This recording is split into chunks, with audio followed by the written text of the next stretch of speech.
Welcome everyone, and thank you for joining us for this webinar on climate markets and cost containment. We're really fortunate to have three of the world's experts on the topic joining us today, and I'll introduce them in a minute, but we'll take 1 minute to sort of set the stage and then turn it over to them.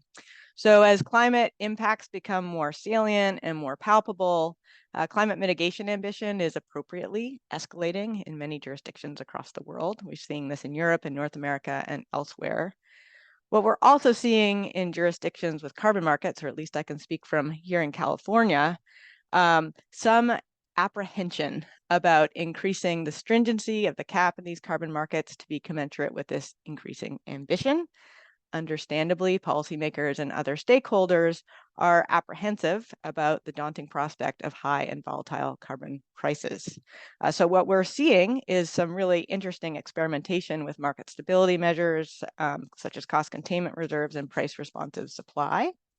Price-responsive supply provides opportunities for price discovery, reduces volatility, provides a more stable basis for private sector investment, and gives policymakers a tool to sort of strike a balance between some political economy challenges with unknown carbon pricing futures and the ability to sort of contain and constrain where carbon prices will go. So what we're going to be talking about today is both the theory and the practice of these kind of mechanisms.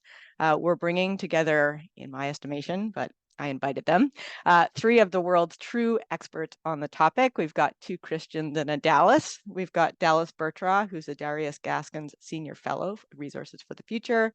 We have Professor Christian Traeger from the University of Oslo and the Center for Energy, Climate, and Resources, and Professor Christian Flashland from the Hertie School.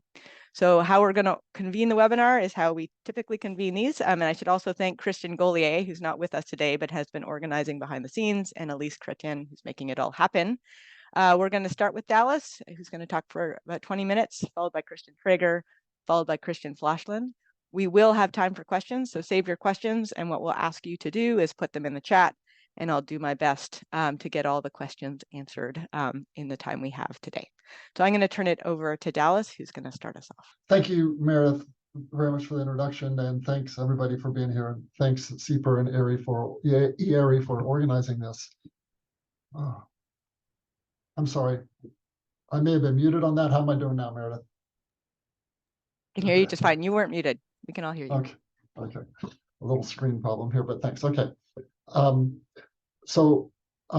In jumping in, I want to first of all give a shout out to a small number of people who contributed so much to the shaping of my ideas over the last decade, and that includes Bill Shobe at University of Virginia, and Michael Paula and Christian Flachsland, who is on this webinar with us, also Geoffrey Dauphin and Karen Palmer at RFF. And I want to start by setting the stage for everyone that when program managers talk about cost management, there are various other elements beyond what we're going to talk about today that go into the program design, including issues such as banking, limited borrowing across compliance periods. Linking is often mentioned as a way to manage costs, potentially offsets, and the use of program revenues to make investments to drive energy efficiency and electrification, etc. But our seminar today is mostly focused on the central question of market design to manage prices. Whoops, okay. I'm having trouble here. Okay, so here's a roadmap of what I'm going to talk about. How regulations, economic uncertainty, and emission markets interact. Then secondly, cost management and how it positions carbon markets to amplify rather than erode the contributions from sector-based regulatory policies. Then I want to elaborate on the North American approach, which involves auctions with price floors and price steps, which we'll term price-responsive allowance supply, as Meredith mentioned earlier. And then my thesis, which is that cost management plays a bigger role than simply limiting prices or price variability. Cost management in carbon markets is essential to sequencing policy to ratchet up ambition towards net zero. So some stylized facts. Economists advocate for comprehensive carbon pricing as the most efficient way to achieve climate policy goals. And and for practical reasons, carbon pricing has usually taken the form of carbon markets rather than a carbon tax. Why is that? Well, treaties require unanimity for taxes for example, in the EU specifically. It is an extension of existing regulatory authority in states in the US to issue industrial licenses to pollute. It's a more powerful focal point for advocacy groups everywhere. Also, having markets set prices is politically much easier than voting to set prices, and caps prevent backsliding. So with this, then the background is that despite economic advice to use carbon pricing, most emission reductions in jurisdictions globally in the past and continuing in the present, and I'm going to assert likely in the future, result not from carbon pricing, but from sector-based policies. Regulatory policies have this sort of perverse effect that regulatory policies reduce carbon market prices and erode the payoff to market-driven investments, creating a vicious cycle. Low carbon prices then spawn a crisis of confidence, attracting yet greater regulation. Further, many policy advocates have argued recently that economists have in fact got in the way of or slowed down meaningful carbon policy, which causes many of us a great deal of anxiety. But one reason this sometimes could be true is the waterbed effect. So how do regulations and emission markets interact? With a fixed quantity of emission allowances, analogous to a fixed amount of water in a waterbed, then emission reductions from companion policies or regulations in one location, with a strict cap, can lead to increased emissions in another location, just like pushing down on a waterbed in one place pushes the waterbed up somewhere else. And regulations and indeed our individual efforts in our own homes and workplaces to reduce our carbon footprint can cause prices to fall and emissions to go up somewhere else, or cause the allowance bank to grow large. And we've seen this happen prominently, both of these things happen prominently. When this happens, then the expectations for the market and the value of market-driven investments are undermined. So the key in achieving climate goals is to pull in private sector investments. But investments, getting the right amount of investments requires not just getting prices right, but getting expectations right about the future pathway of prices, and even more importantly, the government's commitment to its long-term climate goals. Carbon and cost management markets plays a role in all these regards. Now, it's also the case that business and policymakers have been especially concerned, especially at the outset of programs, about high prices. Prices could rise unexpectedly, for example, during the energy crisis recently, and highly volatile prices could threaten program durability. However, low carbon prices have presented the much more common challenge in markets. So for over most of the last 2 decades, prices in carbon markets globally have been at a point that have frankly been too low to drive meaningful investments in decarbonization, until only recently prices have risen for a variety of reasons. And during this period, programs have had to intervene on multiple occasions to keep prices away from zero. So there is a policy choice around carbon pricing that economists are very familiar with. A carbon tax would avoid the waterbed effect and stabilize prices, but arguably making them too stable because due to political inertia. And an adjustable tax, if they were adjusted over time in response to new information, would always be behind a market in responding to new information.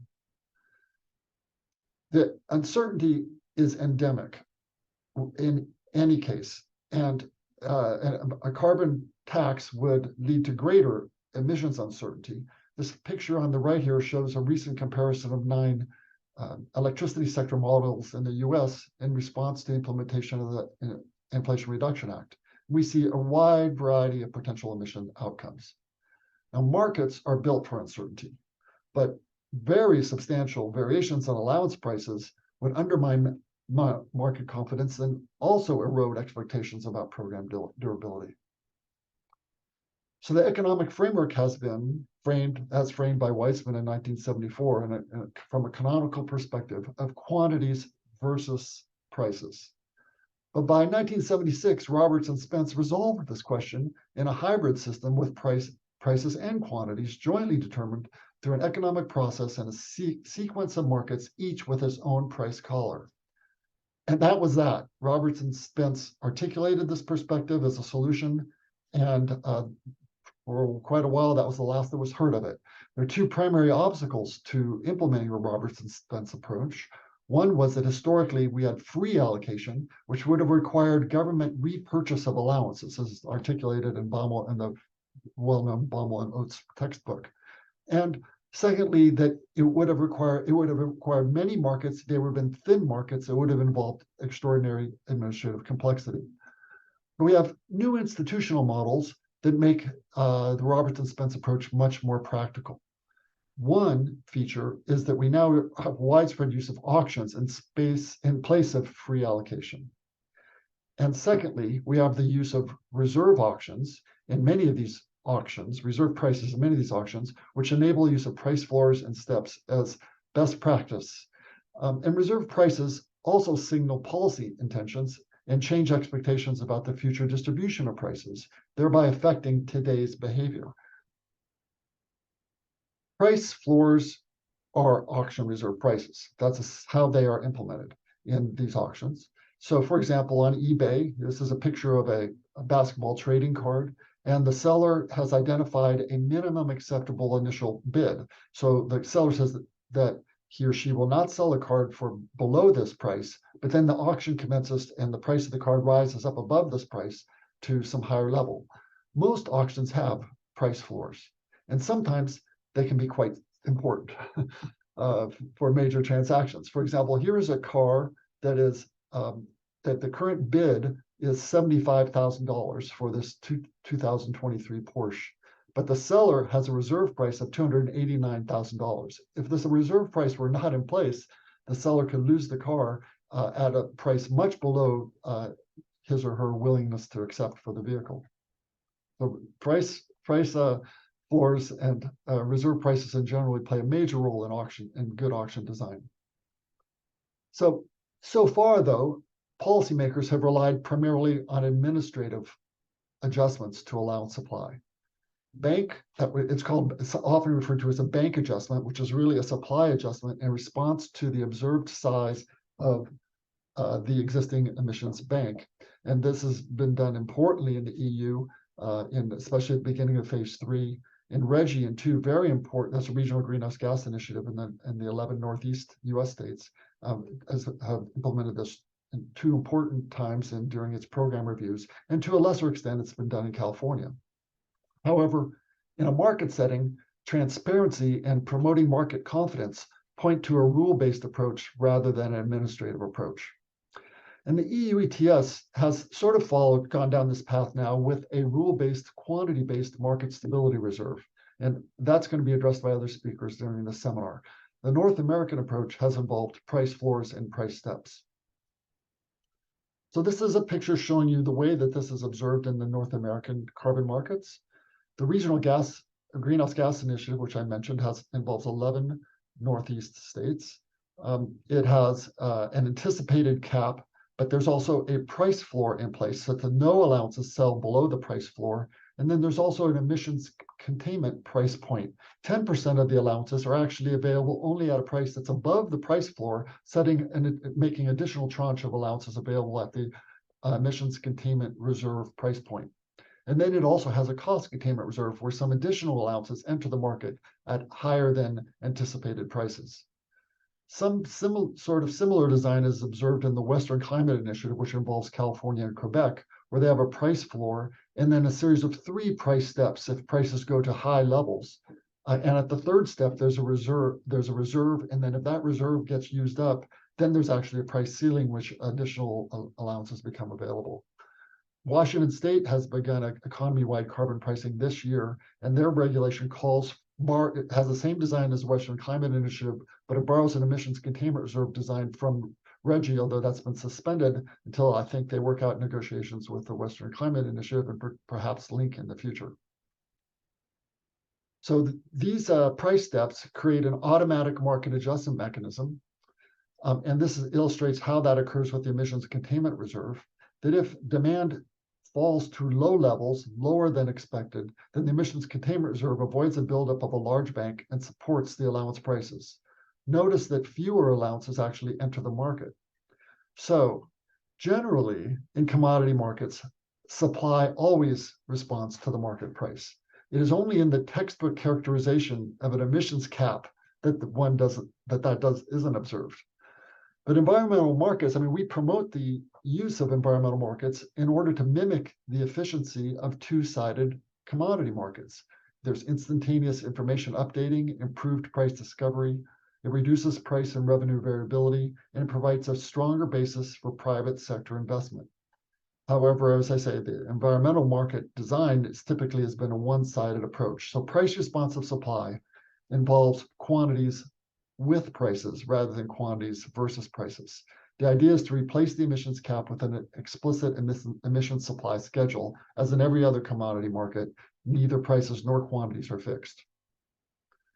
So we have two sides. I'm advocating for two-sided emissions markets. And notionally, what is the allowance supply schedule? Well, notionally, the allowance supply schedule might approximate the marginal damage schedule.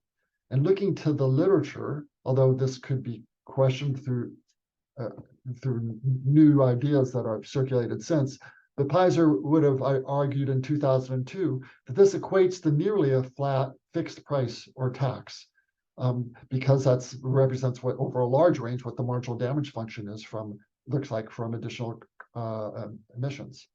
However, we must conceptualize the policymaker's dilemma.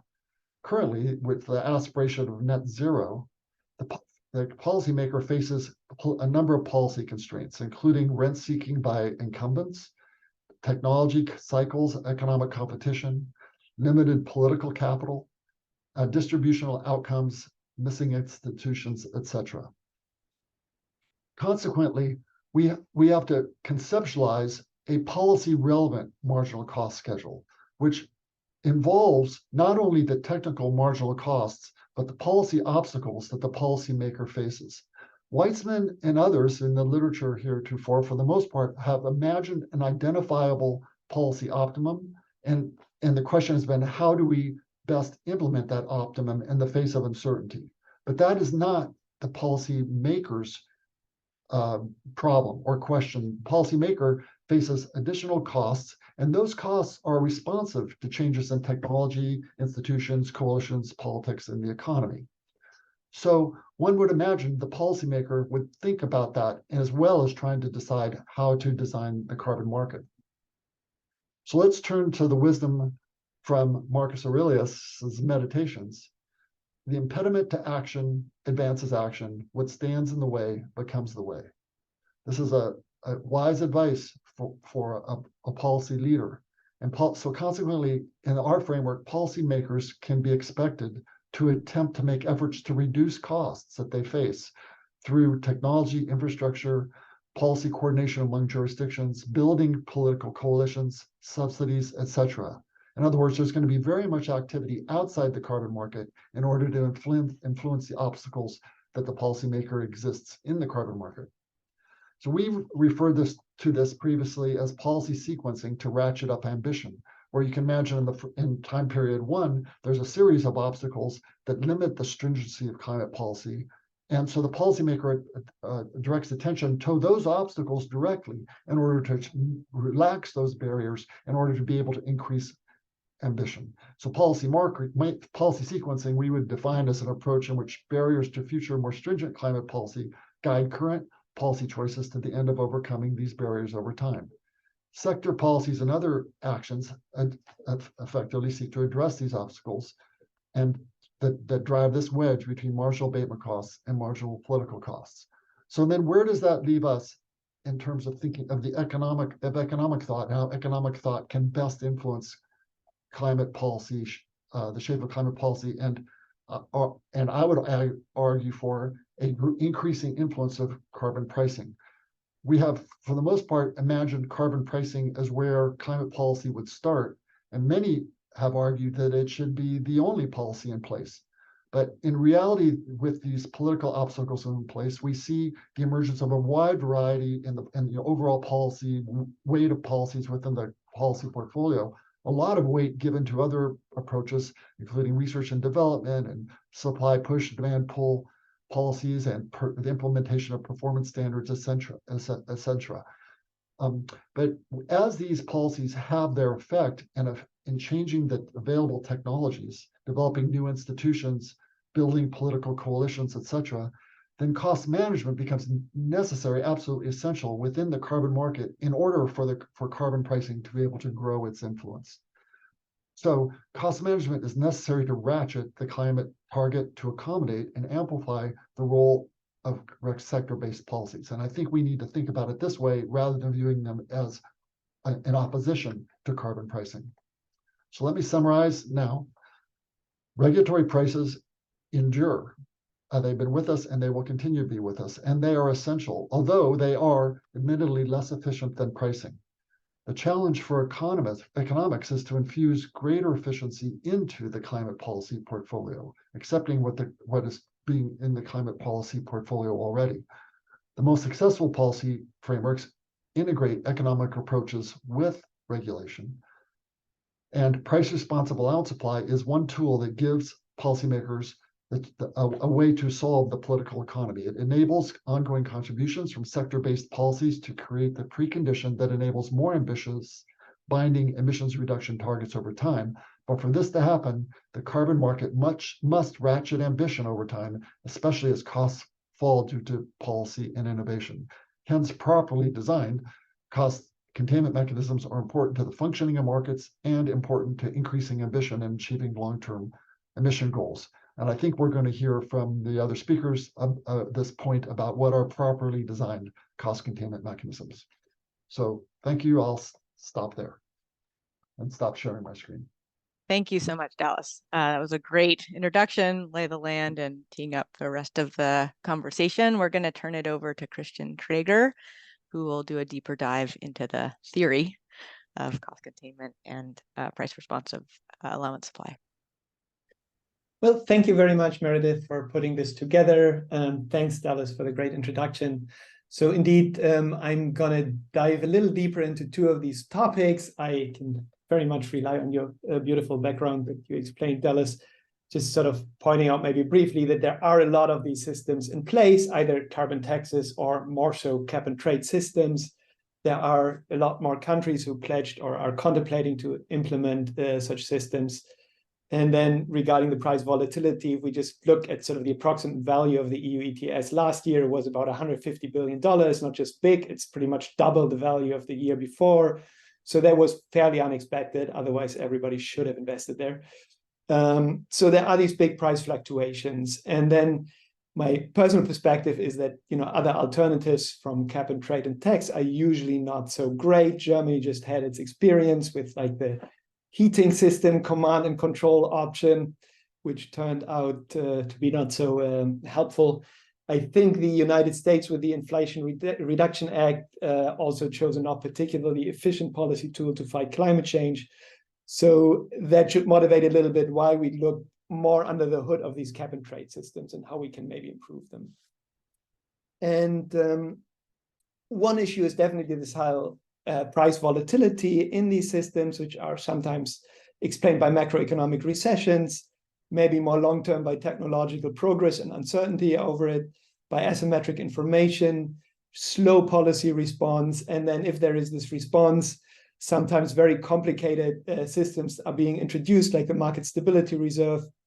As a result, I think there is cheap abatement left on the table when prices are really low, and we just saw quite some periods of low prices in Dallas's talk. And then there are also these hefty price increases, which come somewhat unexpected for firms, make it quite expensive. And in addition, also this long-standing concern that Dallas mentioned, that people think taxes are more efficient than the cap and trade system. So how can we deal with that? Well, I want to suggest one of these flexible mechanisms, which sort of Dallas alluded to already, we should have a more continuous control mechanism to regulate how quantities maybe respond to prices. In particular, I'm also going to suggest a version that my co-author Larry Karp and I came up with a couple of years ago, the smart cap, just as one of them. And then I want to talk a little bit about this idea, whether it's really true that the efficiency perspective of economists would tell us that the tax is so much preferable, which would imply that a cap should be very price elastic, or whether that might actually not be quite so true. So these are the two topics I want to dive in more detail. And starting with this idea of a flexible mechanism, one where the quantity responds continuously to the market price.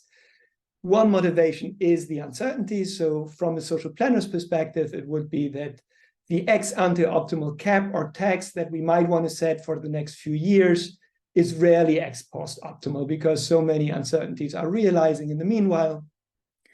And then the question is who carries these costs? And in the classical cap, that would be the firm. We see a lot of very high price fluctuations. The firm, has to deal with that in terms of buying certificates, but also has an uncertain return to their own mitigation investments. And then if we were to choose a tax, we would put all of the uncertainty basically on the environment, future generations, or on meeting the Paris Accord promises. Now, the idea here of such a flexible mechanism would be that it can efficiently balance these costs from volatility between the firms and the environment. And that can be seen as one advantage.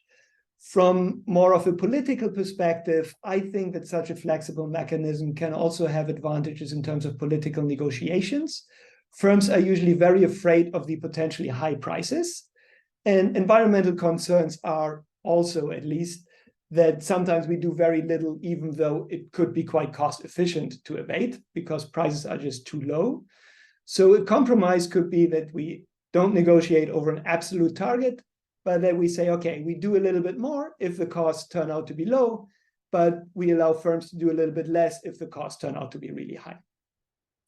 And then maybe the third motivation is what Dallas and many in the literature refer to as the waterbed effect. I would also see it from this moral incentive failure of the classic cap, that many of us want to reduce their emissions, but if we know that these emissions will be one-to-one taken up by somebody else, that really takes that incentive away. And we can partly at least mitigate that effect in a flexible mechanism. There is a similar argument also for the use of offsetting abroad. I will not go into it unless there might be questions later on.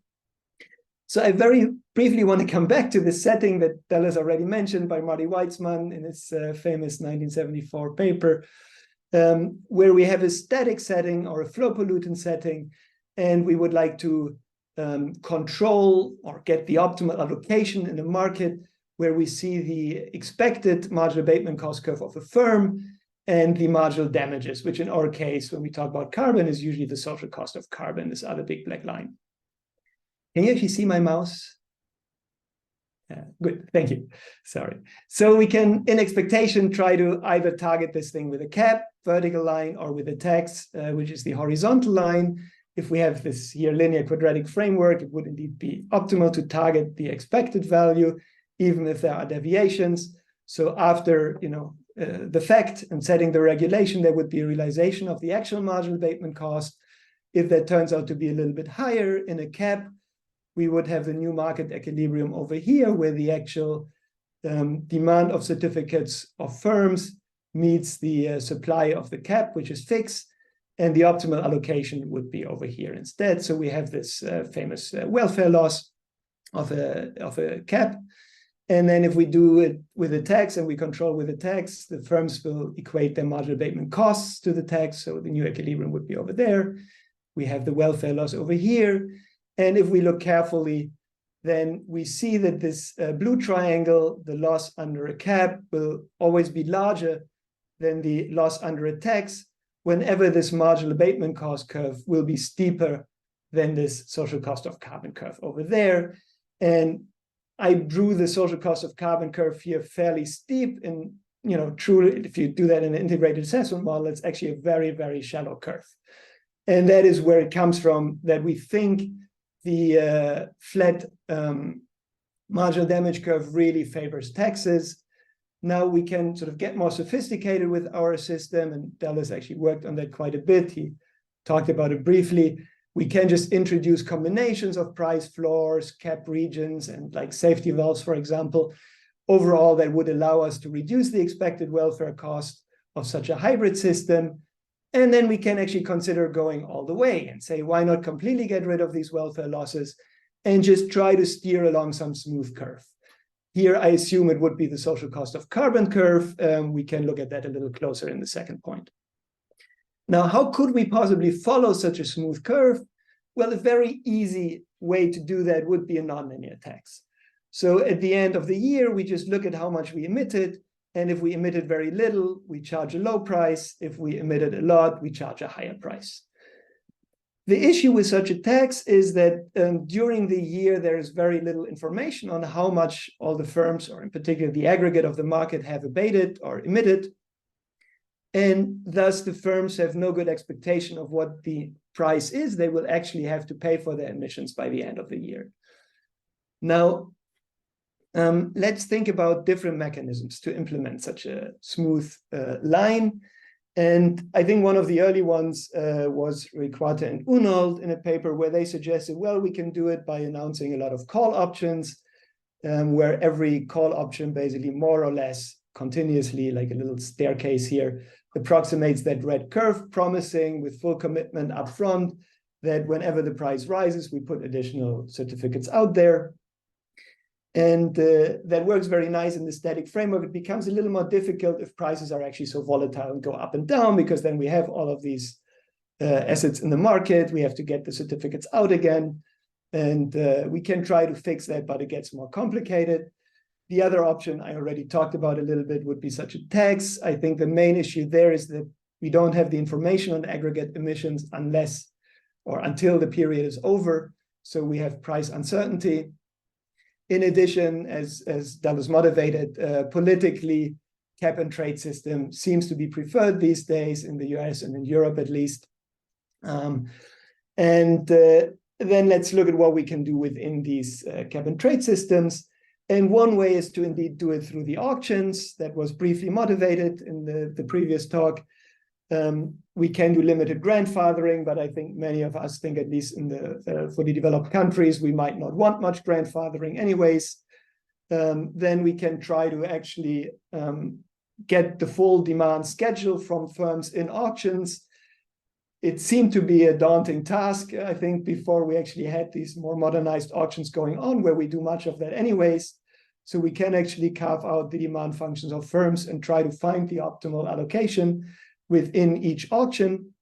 And then there is a bit of a question of how to balance frequency and market density in order to send price signals and don't run into strategy proofness issues. But I think all of that is pretty minor. And I want to briefly talk about an alternative suggestion that Larry Karp and I suggested in the paper, which we called the smart cap, which has a slightly different approach. And the idea is simply that we would trade what we call allowances, but these allowances are no longer units or tons of CO2, but each allowance translates into a ton of CO2 based on the market price. So the regulator announces upfront a conversion function, and depending on what the market price is, this conversion function tells us how much we are allowed to emit per unit or per allowance that we hold. Now, in that paper, we discussed sort of equilibrium and stability. And in principle, it really works out just like a standard cap and trade system. The advantage over the smart tax or nonlinear tax is that the market in real time aggregates the information efficiently. So we always have like the best expectation over the price that will be forming over the course of the period or at the end of the period, depending on how we implement it. Sometimes we got these questions about market power. Yes, if we don't account for market power, it might lead to the result that there are actually less emissions to be emitted. But we can also explicitly account for market power, but I don't think that is a big issue anymore in these markets. So there will be another alternative how to implement such a smooth control. Now, if we're willing to do that, let's look a little bit at how steep that slope should actually be, and is it really the social cost of carbon that we should steer along? And if we take, again, this sort of static perspective of like a Weizmann style setting, we would indeed find that the per period damage function from CO2 is very flat. It translates into a social cost of carbon that might be slightly steeper, but is still really very flat if you get it from integrated assessment models. Why is that the case? It's because really warming is logarithmic in carbon dioxide. So if we think about convex costs, we usually think about the convex damages from temperature increases. But if we tax carbon, we have to think all the way through from carbon to emissions, and the convexity and the concavity very much cancel themselves. So overall, as a function of CO2, the damage curve is just very flat. So what that means is we can actually very easily smooth out emission shocks over time. And what we want to do with a cap and trade system that is sort of smartly responding, we really want to take away the shocks to the firm. And that means we want to have a very price elastic emission supply. So that's the standard story. Now, what I want to use sort of 3 minutes or 4 minutes or so to explain is that this is no longer true if these shocks of the marginal abatement costs are actually generated by uncertain technological progress. Now, why do I want to focus on this uncertain technological progress? Because I'm at least on board with the idea, which I think Severin Bernstein is actually in the audience suggested, and others did, that we can and very much should condition any smart cap or dumb cap or any cap basically explicitly on major macroeconomic fluctuations that in an obvious way affect the demand for allowances. And it's very easy to have macroeconomic indicators to, condition on a recession, for example. So once we do that, some of the major uncertain and very persistent shocks are actually those shocks regarding technological progress that very much affect, how the price changes over time. And so I want to focus on these marginal abatement cost curve shocks that are generated by green technological progress. Now let's think for a moment about what happens if we have a better than expected technological progress.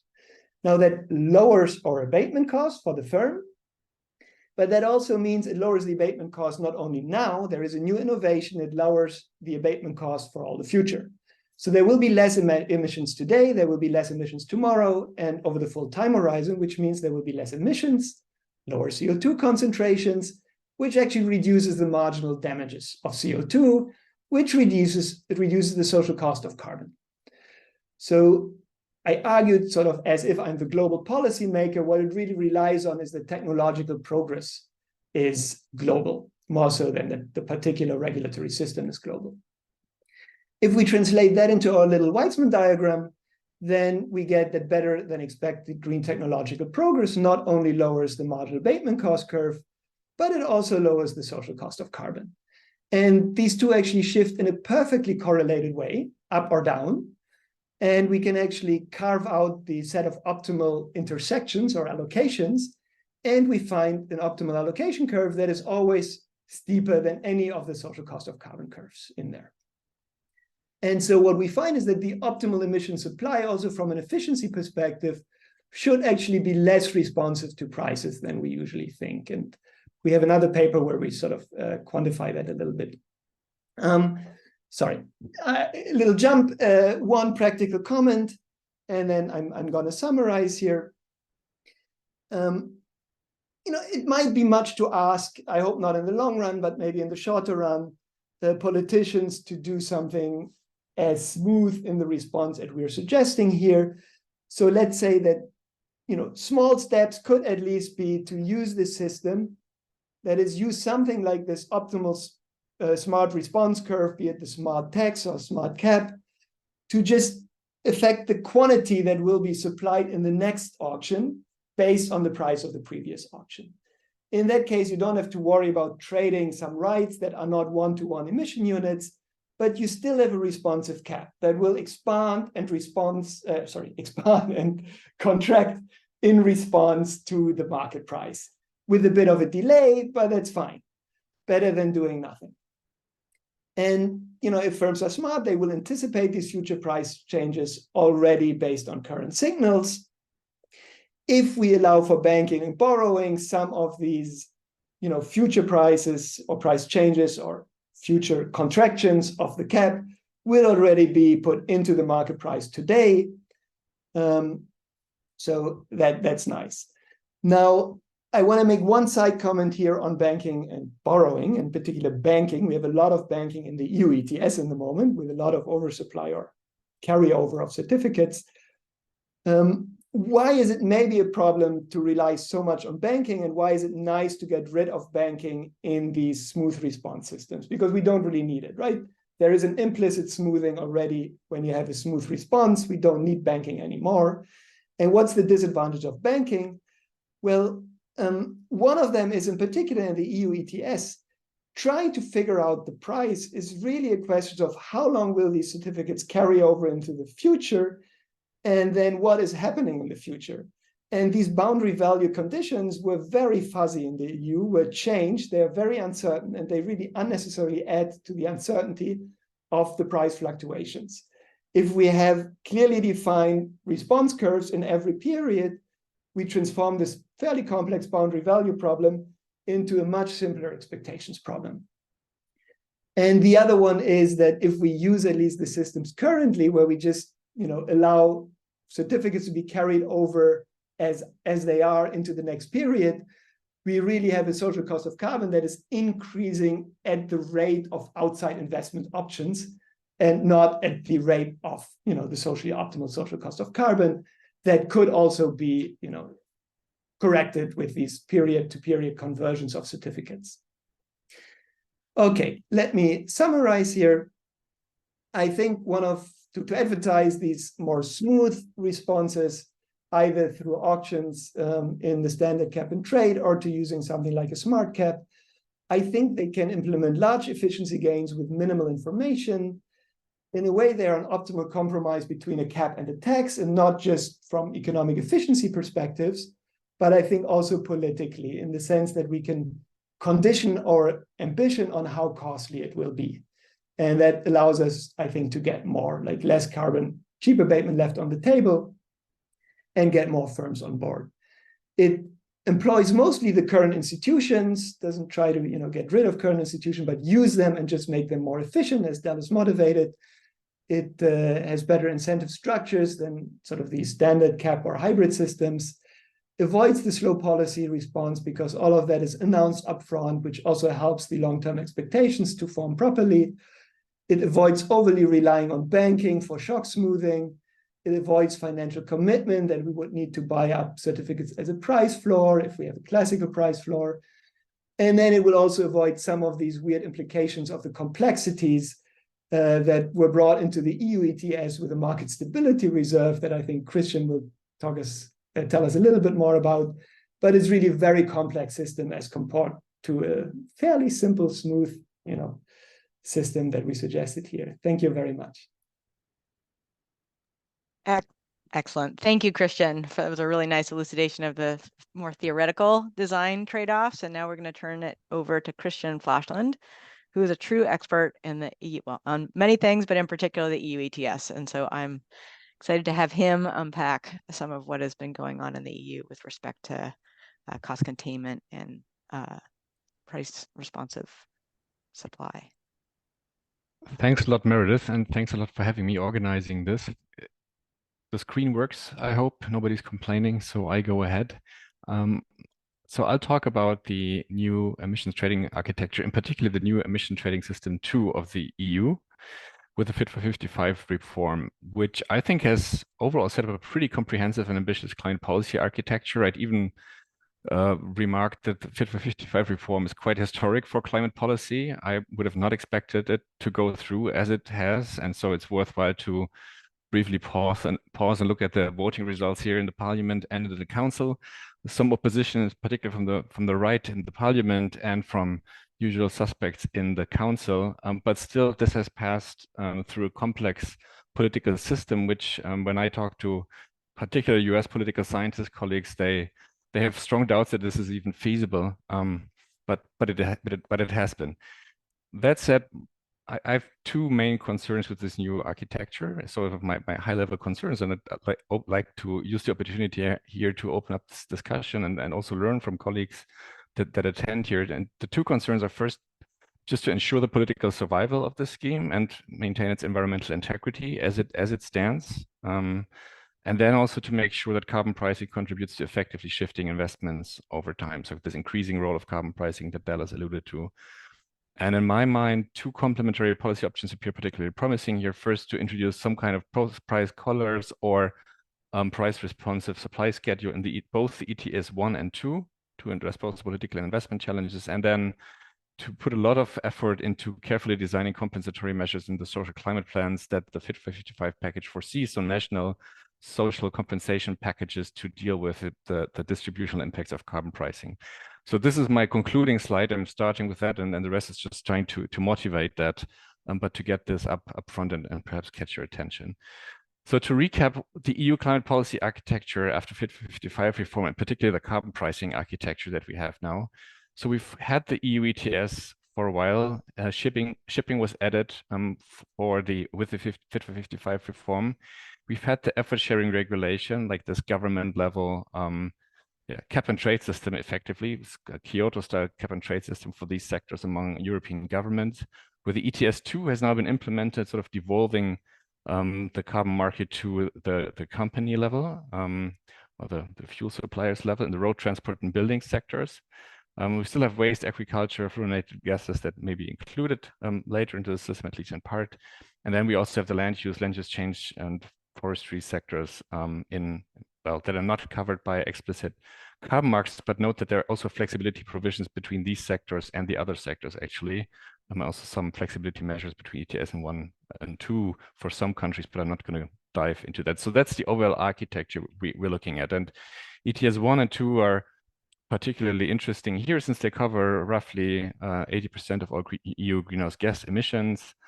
And they put a cap on these emissions and a schedule for phasing out these emissions, which I think is a huge feat, actually. On the left-hand side, this is a slide from my colleague Michael Pahle and his research group, shows the before Fit for 55 cap schedule, where the cap would have hit 0 additional allowances in 2057, and it moves forward the date when no more allowances would be issued if we stick to the current plan to the year 2039. So there's some allowances will be issued under the aviation part of the scheme, but that's not a huge portion. The ETS 2 cap, so that's a preliminary assessment, would then hit 0 emissions in the linear phase-out schedule of new allowances in 2045. So in my mind, a pretty ambitious set of carbon markets, actually. And you wonder, what does it mean for price if you set carbon pricing system like these? So here are the analyses that are available so far. Again, a nice summary slide by Michael Pahle and colleagues, indicating the available modeling and also the lower end 45 euros here is the soft price cap that is contained in the ETS 2. I'll talk about that in a second. These are ETS 2 prices or effort sharing decision prices. And there's the main message here, there's a wide range of assessments from different models. The price assessment really depend on model assumptions, as you would expect. The model prices also represent possibilities, not probabilities. So I don't have a clear view of what the price will be. And I'll turn to important additional ETS design features that might limit the price increase in a second, that are not fully incorporated in these models as of yet. So the bottom line here is that there's huge price uncertainty right now ex ante in the ETS 2, at least in my view and based on the evidence that we have. So here are two guys who were instrumental, among many others, in negotiating the Fit for 55 package and the ETS 2 reform. Peter Liese was the rapporteur in the European Parliament. He's from the European Conservative Party. And they made two political statements that were probably instrumental to get this through Parliament and perhaps also Council, saying that they think that when the ETS 2 starts in 2027, the price will be significantly lower than 45 euros per ton. And Peter Liese, who was a shadow rapporteur from the Green Party, saying the ETS 2 price is capped at 45 euros until 2030. And looking at the modeling results in the previous slide, you wonder, are these statements true and what might they be based on? I think they're based on two or one provision with two classes of elements, and that is that the ETS2 introduces a market stability reserve for this carbon market. So many of you will be acquainted with the market stability reserve for the ETS1, but we now have a MSR2, I call it here, for the new ETS2, which is seeded initially with 600 million allowances in addition to the ETS2 cap. And there are several triggers that govern this market stability reserve too. First is the first class of triggers is price triggers. So there's a price level trigger that when the average price of auction allowances exceeds 45 euros adjusted for CPI for more than 2 months, then 20 million additional allowances will be released per year. And if 6 months after this intervention, the price remains above 45 euros, then the Commission is authorized to release additional volumes of allowances of 20 million allowances. And actually, there's like one small clause in this directive that is not entirely clear to me. And also some people in ministries I've talked to couldn't perfectly explain it to me. If the Commission is authorized to trigger this provision several times over, so release large volumes of allowances, or only 1 time or 2 times, as this description would have it. So usually people lean towards just this two times trigger, which would imply a limited price impact, which is why I'm focusing on this here for a second.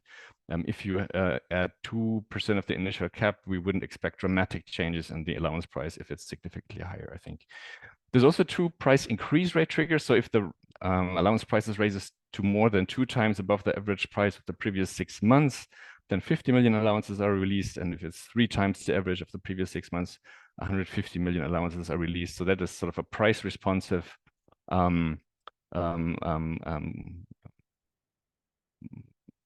price containment mechanism that's embedded in this MSR2. There's also quantity triggers, so which work as follows, and these are more similar to the MSR1 as we know it from the ETS1.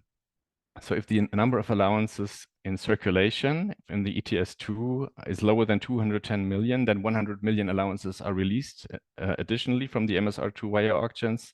And there's also a higher limit to allowances in circulation that would trigger deduction of allowances from new auctions that are not going to go into detail here.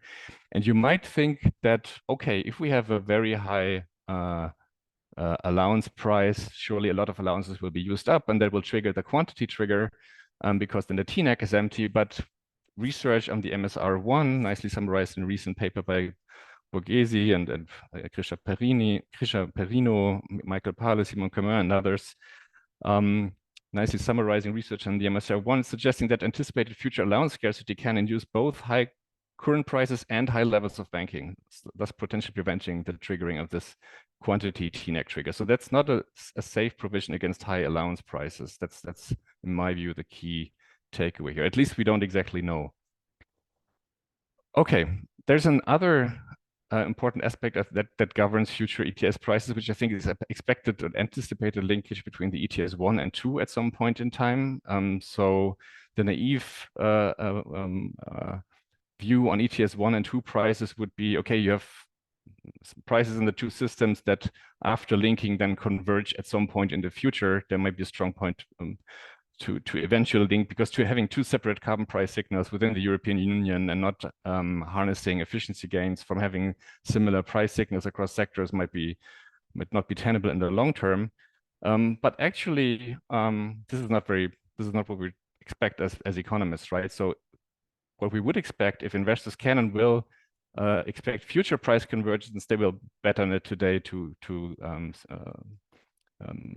reap or arbitrage profits. And the results would be, if there's just some anticipation of linkage, and there have been signals from policymakers that this will happen at some point, you would have some degree of instantaneous price convergence right away from the beginning between the ETS1 and the ETS2. The exact degree depending on multiple factors, but just the anticipation of linking with the ETS price being quite above, ETS1 price being quite above 45 euros for sure, would already induce pressure on the ETS2 price to raise above that value. And also you might have actually additional price volatility just to changing linking expectations among the 2 systems going forward. So that's just one point I wanted to also add into that discussion here. So why care about a high EU carbon price? Well, because of the distributional impacts that loom pretty large with this system, in particular with respect to Eastern European countries. So here's a paper in Energy Economics by Simon Feind and others, published 2 years ago, and it indicates the impacts of an uncompensated 25 euro per ton CO2 economy-wide carbon price on households in Bulgaria, Poland, and Romania, where the impact on household, or the burden on household expenditure is a order of magnitude higher than in France, countries like France, Germany, and Italy. So Bulgaria here, and these are always income deciles, you have average impacts of 4 to 5% of annual household expenditure for a carbon price of 25 euro ton per CO2, scaling linear with the level of the carbon price. So significant impact on household expenditures if high prices would materialize in the ETS2, well, and the ETS1 as well. Now, the Social Climate Fund has also been negotiated as part of the Fit for 55 package. That's maximally cumulative 65 billion euros being transferred across member states from 2026 to 2032. I think there's one key critique or one key problem with the Social Climate Fund is that it does not dynamically scale with the carbon price level. So the transfers will be the same no matter if the price is 10 euros or 100 euros or 200 euros, but the compensatory requirements will of course differ with these carbon prices. Plus, there is a need to domestically implement these compensation schemes. So there's the social climate plans that are foreseen in the Fit for 55 package. And designing those and getting those right quickly in time for the inception for the ETS2 in 2027 is, I think, an imperative, and I hope pursued with high pressure in these member states with support from Brussels and other places, because without these compensatory packages, I'm quite worried about a political backlash due to the distributional impacts of carbon pricing in Eastern European countries, some kind of a carbon price shock there. Why might we worry about very high carbon prices? Well, the obvious risk of political ad hoc interventions damaging environmental integrity. So last year, in the wake of the Russian invasion of Ukraine, and the pressure on energy markets, the Polish Prime Minister suggested a freeze of the ETS price at 30 euros per ton for at least 1 year. So policymakers will be quick to come up with creative solutions of how to contain carbon prices. I think we can imagine many ways in how this could be done, and you would like to avoid this and protect the environmental integrity as it's currently enshrined in the package. And the other problem is, I think, investment holdup.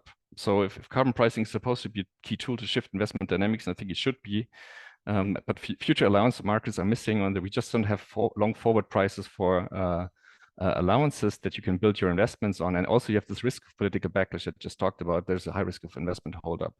And quite practically, if you have, in Germany, we have the conversation now, okay, homeowners are considering investing to a heat pump or not. So what's the carbon price they should calculate with? Certainly should be a rising carbon price. It might be significant, it might be quite high, but there's no forward guidance out there. And we certainly need to think about informational institutions and getting those better than they currently are. But what's now a standard practice is you use the current price and assume that it's just going to remain that level, which is in the German carbon pricing system around 30 euros per year, which is of course the wrong price for investment calculus, or very likely the wrong price here. So there's little forward guidance on these small scale investors, but also the large scale investors. And I think it would be useful also to understand a bit better how this market price uncertainty interacts with investment behavior of different kinds of investor types. Okay, now discussing this, I get different, or you see different feedback or different positions people take in the debate, because some don't care about these concerns at all. Others are greatly alarmed. I try to understand why that might be the case. In my reading, it's because people differ in 2 dimensions in their assessment. First, they differ in the allowance price that will emerge under the current architecture that was adopted. So remember, the 45 euro ceiling will not be exceeded. So this would be optimist in terms of the expected probability distribution of future allowance prices in the ETS2, but you might also expect much higher carbon prices. So the more pessimist perception, you can also have in-between views, but it's a less interesting display here. So this is one part of the assessment. The other is just how people assess the political risk to integrity of ETS? So do they think that there will be price intervention already at relatively low levels of carbon prices, or are they quite optimistic and say, well, at lower levels, there's not going to be a problem with political interference or ad hoc reform, but only at very, very high price levels? And if you combine these two assessments, you get this simple 2x2 matrix. So if you're an optimist on the political end and on the price risk, well, you don't worry, you don't see a problem upcoming. If you're a political optimist and a pessimist on the price, which I observe what tends to be, at least anecdotally, the case with legal scholars who argue, well, the architecture's in place now, EU law is hard to dismantle. We will be fine. I'm skeptical of that, but that's an argument you sometimes get. Whereas if you're a pessimist on the political risk, and even with a low price, you at least want to take precautions. And if you expect a high carbon price and you're a pessimist on the political end, well, then you might get the sense we're heading for a disaster in terms of the integrity of the overall architecture, potentially being dismantled in, for example, adverse political, geopolitical, whatever circumstances. You can easily come up with scenarios where this would be the case. And we would really like to ensure against such an outcome to the extent we can do now ex ante. That motivates the two response options that I would think could be particularly helpful. The first would be price collar, or perhaps other implementation options that Christian and Dallas just outlined, with the motivation for the price ceiling obviously being just capping the upper bound of potential adverse distributional impacts, and also providing some forward guidance to investors, so to gradually increase the commitment and credibility of the system. This is not a tool to eliminate such uncertainty, can never be eliminated, but at least to gradually send a signal from policymakers to markets. This is what we can politically accept and negotiate ex ante. You could also think about, if you issue additional allowances, to link that perhaps to carbon dioxide removal crediting schemes in the future to finance those, and to sort of also have, in that way, perhaps enhance environmental integrity. It comes down, I think, negotiating an upper price ceiling to negotiate the willingness to pay, or willingness to accept costs politically ex ante versus ex post. Right now, we're doing it ex post, I think. So we have the system in place. We'll see what will happen in terms of the carbon price, and then a price intervention might happen or not. You could also, with some kind of pre-announced upper price limit or a smooth function for releasing allowances, make this negotiation more explicit. And then you can argue, of course, how you get more environmental ambition at the end of the day. But I think there's an argument to be made that negotiating ex ante might be useful. And then price floor, so ensuring against downward price risk. Dallas talked about this a lot. I think forward guidance to investors is one important part of the motivation here, with a view to the investment rationale. Again, to gradually enhance credibility of the carbon price signal by ensuring collapse of the carbon price. I think it would be worthwhile to pursue this both for the ETS1 and ETS2, also with having potential linkage in mind. It would be great to start carefully preparing for that, actually, and pulling expertise together. I don't know, the EU Climate Expert Council will probably not get a formal mandate for that, but some kind of preparation would be useful here, because I feel that expertise and concern is widely distributed in our community, but not organized to come up with a proposal for a response. That might be one idea.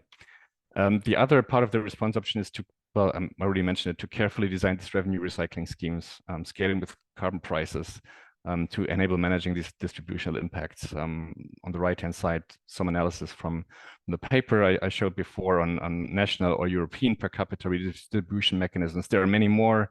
I think there's a basic trade-off here, that you would like perhaps to differentiate among households to account for the significant horizontal inequality within income deciles. So households differ very much in how they're affected by carbon prices, depending on their infrastructure, behavior, etc. So policymakers tend to like to account for that in some way, but that raises the informational requirements for your compensation scheme. You need more data on your different household and in implementing the scheme. So there's a trade-off between simplicity and targetness there. That's it from my end. The main messages you already heard, and I'll stop here and look forward to the discussion. Thank you. Excellent. Thanks so much, Christian. So how I was hoping, we've got, thanks to all the panelists, both for excellent commentary, but also for staying right on time. So we have 25 minutes for discussion, and how I was proposing to work this is to ask the panelists to react and ask questions of each other if you have questions.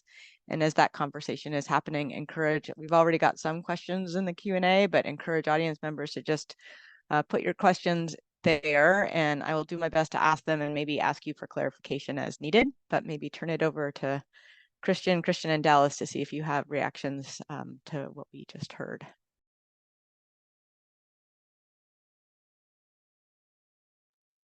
I'll go back to the top of the lineup and just briefly, these are both Christian and Christian, these are wonderful presentations. And there are really a lot of usable ideas in each of them, but I want to bring or put on the table two considerations that I see on the implementation side. One is that, especially at the startup of programs or key evolution of programs as it exists in ETS2, there is extreme risk aversion on the part of compliance entities who have wanted to acquire a bank because they're entering a program that's unfamiliar to them, and they just want to be able to do their core business. They're not in the business of managing carbon allowances. And I think this is in almost every program we've seen led to temporary spikes in allowance prices before then they come back down, and firms have acquired a bank and then they want to contain a bank. So the bank is sort of like a safety blanket for them. Secondly, I would trade 3 messy player cards for simplicity. It's simplicity in being able to communicate with policymakers and be able to implement the program and sell the program to the public is really huge. And so in each of these, in both of your talks, it gets quite complicated. And I wonder if I'm not seeing the simple, just a simple manifestation of it. So I'd like to put that out there for response.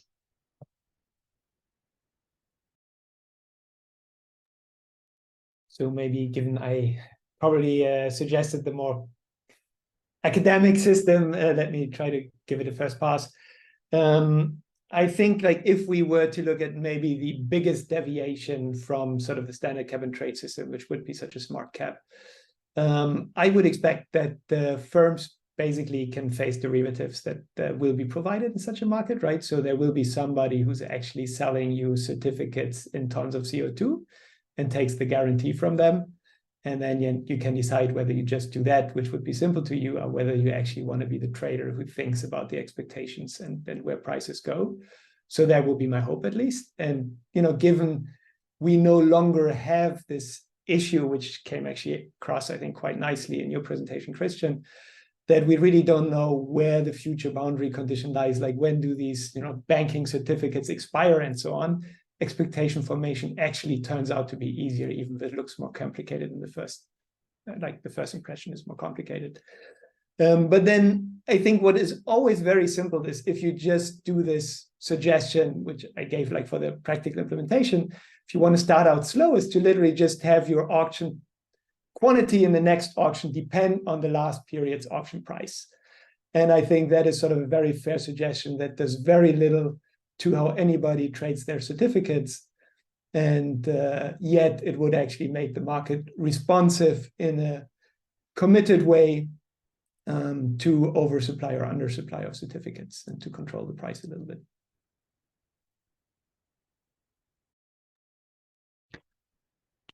Thanks, Dallas. Just to quickly respond to your question, I'm a big fan of simplicity too.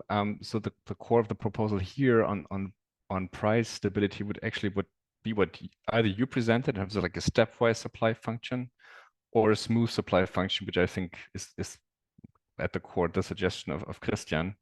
But yeah, just to put it there, and basically you could implement it as changing the MSRs and turn them into a price-triggered mechanism, like fully price-triggered mechanism, incorporating such a stepwise function. So the infrastructure is basically there. You would get rid of the quantity-based banking, like TNAC-based triggers, and move to price-based triggers in line, for example, with the Western Climate Initiative scheme, for example. So that I think this, then there's the concern about the carbon tax, of course. Does it mimic a carbon tax too much in the EU context, and which requires unanimity in decisions, and does it look like too much like a carbon price? But we already have these price triggers now in the ETS 1 and 2, so that would of course need to be resolved, but there seems to be good reason to think that this could be surmountable. Meredith, can we go around one more time quickly? Certainly, yes. And then, yes, go around one more time, and then we're accumulating Okay. questions. So that was great. I really am on board, Christian T, with the introduction of a smooth allowance supply schedule. And believe it or not, we tried to advocate or talk to policymakers about multiple steps, and smooth being even better. For no other reason, it's a heck of a lot easier to represent in a model. But no, seriously, it makes sense in the dynamics of the market in just the way you described. But we found that they were very, getting a single price step in place was a big lift conceptually. So maybe once maybe the thought process can, but I want to ask you, why wait one auction to adjust the supply in response to price? Why not do it contemporaneously and automatic? Because I think you're suggesting there would be a rule that it could be anticipated that the next auction's quantity is going to depend on the current auction price. Why not implement that in the very same auction through a series of reserve prices or the schedule you described? No, that is the preferable way, right? So I said if it's too academic to have such a smooth response function, okay, that would be sort of the least ambitious trying to convince a policymaker, because it doesn't even introduce a step function, as what you suggested. And I faced the same concern in Europe, that policymakers are just very averse, and partly that's for a reason, because whenever you introduce something new, there are usually some unforeseen things that the market somehow figures out that our little paper didn't actually think about. So I take that. On the other hand, I must say that the MSR, like the first market stability reserve, at least, haven't gotten into the details of the second suggestion, it had a lot of surprises for everybody who analyzed it that were really hard to forecast. And I think Grisha Perino, who is, I think, another expert on this topic, every time I met him, he came up with like some other weirdness that I would have never realized unless I really studied that system very hard. So I think it's not necessarily better or safer when policymakers try to fix the system ex post than just to commit to something which is like a smooth auction response or something like a smart cap. Yeah.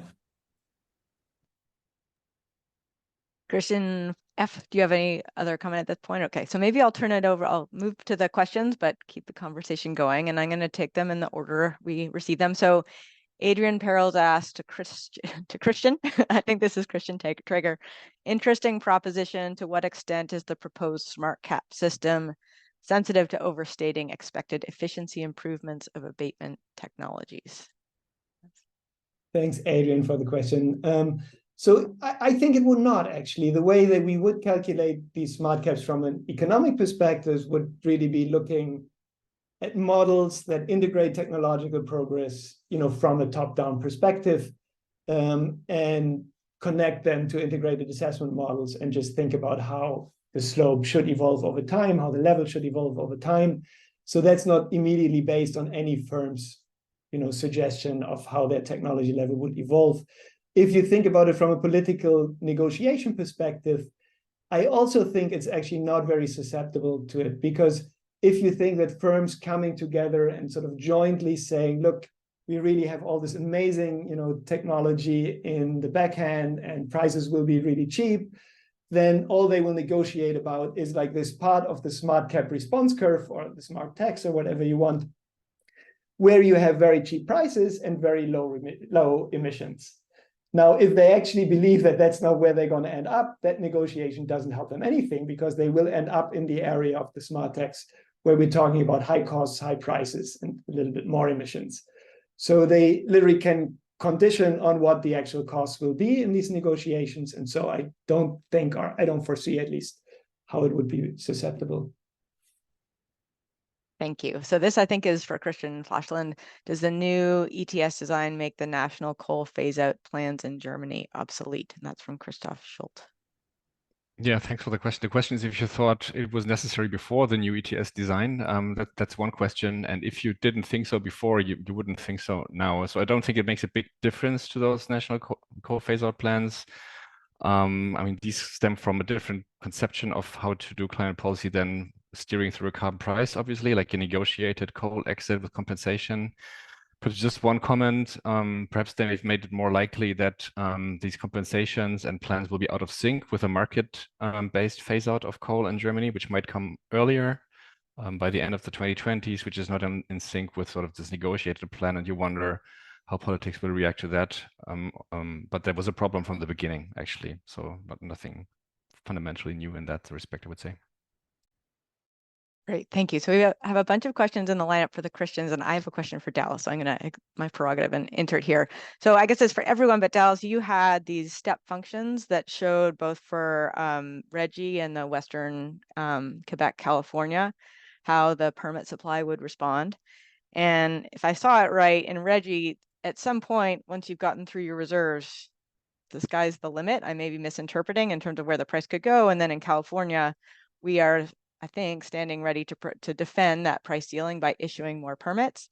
And it just strikes me that this is an important design feature, thinking about all the conversation we've had about how these price responsive allowance supply features make more ambition more politically feasible. But there's also a question of environmental integrity. What happens when we sort of blow through all those containment reserves and we've got nothing left? And I think in California, this has been an interesting conversation where, you know, okay, if you're going to defend the ceiling, where do those permits come from? And are you trying to make some offsetting abatement investments to maintain or defend the integrity of the system? And I was just wondering if this, I guess, is for everyone, is that an issue in Europe? And how are policymakers negotiating that balancing act between cost containment and environmental integrity once you hit that top step? Well, quickly, just on the mechanisms, that's a great question, Meredith. In RGGI, the program involves only the power sector in 11 states. It's the oldest program around here in North America, and it's been remarkable for its ability to maintain a coalition, a very challenging coalition, given the crosswinds that it has faced. But it also, you know, administrative interventions are always going to be available. So if that price went way north, I would expect an administrative intervention. And you could say that this undermines the influence of the carbon price in steering investments in the power sector. But because of its design, at least, it serves as a ratchet and prevents backsliding when it's really renewable portfolio standards and clean energy standards and the Inflation Reduction Act that have driven the electricity sector emissions there. And the program has raised several $1 billion that have been gone to investments that have addressed distributional goals. So it's all part of a big portfolio. In the Western Climate Initiative, the California's statement of reasons for its regulation, it describes that if this third tier is breached, and there is a reserve at that tier, and if that reserve is exhausted, those are all those reserves are from inside the cap, in that they've been clawed from various years and accumulated in the cap. But if that is exhausted, then there would be potentially an infinite issuance of something elegantly called price ceiling units, or PCUs. Nobody knows what they are or what they look like, but the statement of reasons says that the revenues from the sale of those should be directed to achieving compensating emission reductions in California's economy, and I think it says elsewhere also. So there is no formal thought being given to that. I think that one can say that many argue that there's opportunities for low-cost emission reductions outside the obligated entities, which the market covers 75% of the emissions in California, and then there are everything from industrial gases to natural working lands. So maybe that revenue would go into direct investments in other sectors. But your question still stands, like, how do we think about that? And I'd love to hear what the other speakers say.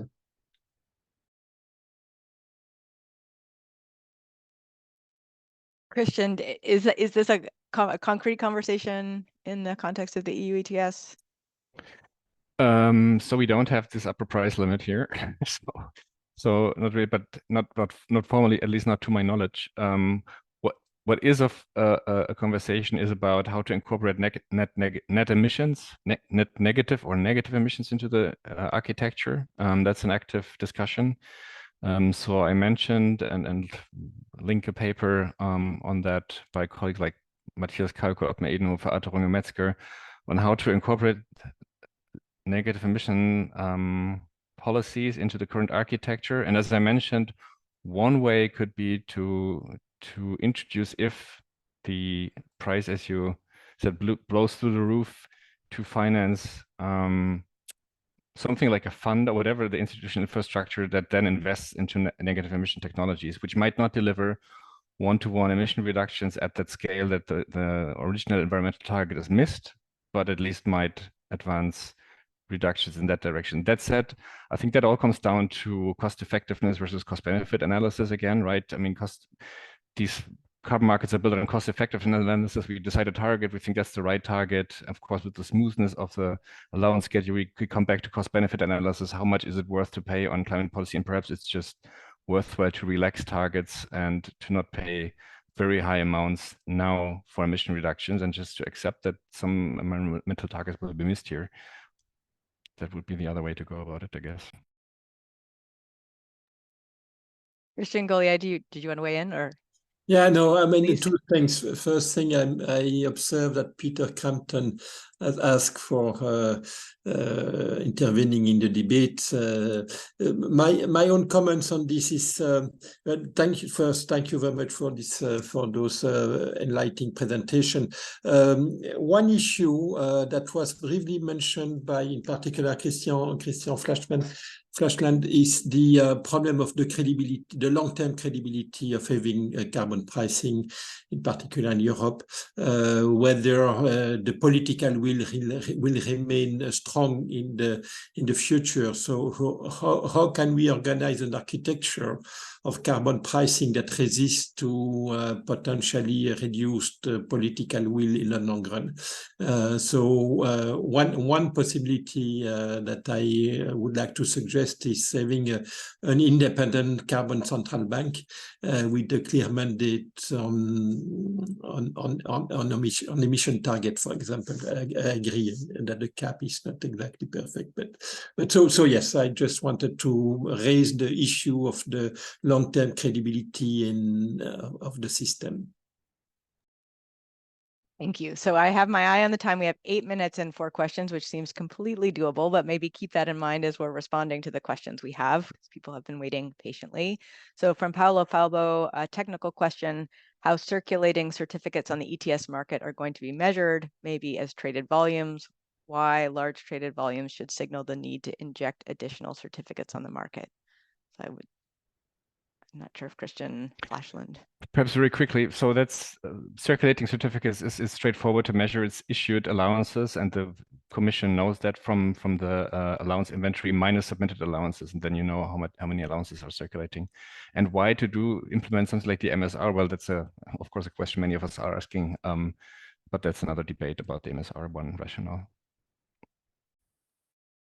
Excellent, thank you. So this is from Peter Crampton to Christian Traeger: fascinating analysis of smart cap and its advantages in combining the benefits of price and quantity instruments. It is easy to have fine time granularity, such as auctions every hour or every second. See Budish et al. Flow trading. With this smooth trading with frequent batch auctions to solve the practicality problems? You've said a little bit, but maybe a little bit more on that question. Yeah, I think it's not really a question of like how fine the granularity is. I could not see the advantage of having super fine granularity versus like bi-monthly or whatever term of these auctions. So in a way, once you would have such a smart, I mean, with the regular auctions, I guess that's more about having more immediate price signals, not just in the secondary market. With the smart cap, you would have them all the time anyways. So it's more that people would accept overall that there are these auctions where the quantity responds to supplies or some other measure to introduce that. Excellent, thank you. So from an anonymous attendee, in regards to the lack of information on a firm basis, how do you expect for companies to provide information on their amount of emissions? Which tools will be used, and does it include all aspects of the supply chain? I'm not sure who that is directed to, but if anyone wants to weigh in on that. I mean, in case it was a suggestion about the smooth systems or a question about the smooth systems, then they would not need to do that. That's the whole point. I mean, the price signal is actually aggregating all the relevant information, and we don't need to know individual emissions. That's actually the major advantage of doing that all in a cap rather than with a nonlinear tax. Okay, so maybe we'll turn to Ulrich Wagner's question about Christian Traeger's hypothesis that banking, we've spoken a little bit about this, but I think it's worth returning to this, that banking is unnecessary with a smooth supply, but firms might still appreciate banking as a way of smoothing over idiosyncratic shocks to abatement costs. Also, how much of a political obstacle could abolishing banking pose to the process of incremental steps that Dallas suggested? Do you expect backlash from regulated firms? So, for the banking, that's an interesting thought, actually, that really appeared with sort of Dallas's suggestion as well. I always thought about it as not being so necessarily. Now I'm happy that we actually wrote this section about how to integrate banking and borrowing into such a system. So it is possible. It's not a problem if really the firms want it. My personal intuition would be, like what I would do if I'm trading abroad. I buy futures, right? And there would be somebody who provides securities and I buy insurance. And apparently, currently, firms do that by just banking a bunch of allowances to some degree. And so that would not be possible without banking, I agree. So if that is, making it much more politically attractive to firms rather than going onto a futures market, or if such a market, could for some reason not be established, then I see the point why we would, still want to allow banking.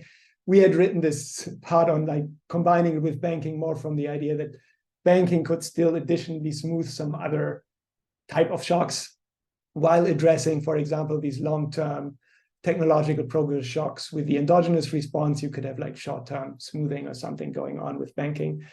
There was a second part, sorry. And the second part was, would abolishing banking pose a process? Well, I don't really think, in fact, I think there is sort of, if I have 1 minute, I might actually do a little sneaky put in the last slide kind of thing here, where for me this last slide just disappeared. Oops. Okay, maybe I don't do it. So I do it with my arm. So what I think might actually be quite nice in terms of ratcheting up policy with such a smart instrument is that right now we have a lot of price uncertainty. We can be more price elastic. So a little bit closer to what a tax would be doing in order to reduce price uncertainty for firms. But, if by 2050 or 2030 to 2055, we want some particular target that we want to meet, then, we are effectively bound to more or less a vertical cap.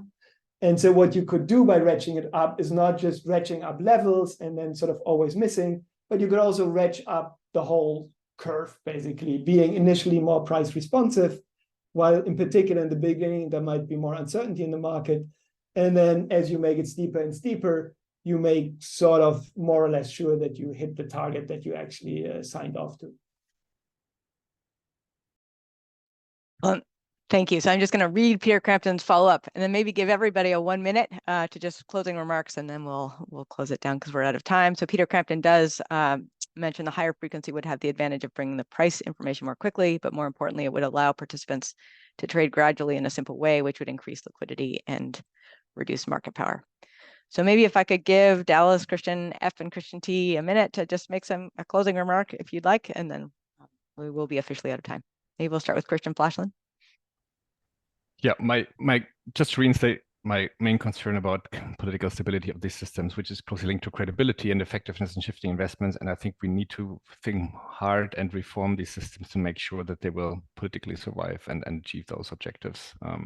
That's just call for action. Dallas?